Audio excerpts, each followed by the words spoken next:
Ito mga katuldok, yung ginagawa kong pain. Yung bugok na nyog. Ayan o. Bugok yan, bugok. Siyempre, nangangamoy.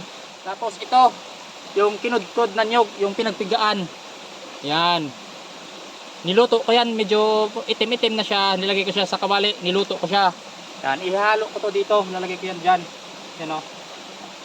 Yan. Halo-halo ko lang yan.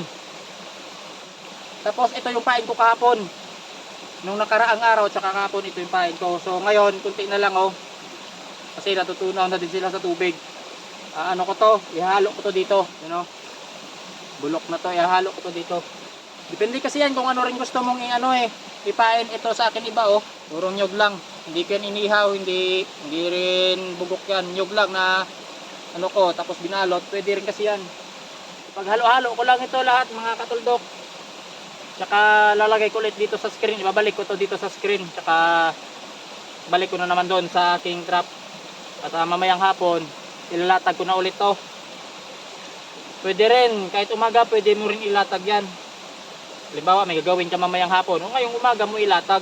Tapos bukas ng umaga mo pandawin. So ayos mga katuldok, sana nakatulong.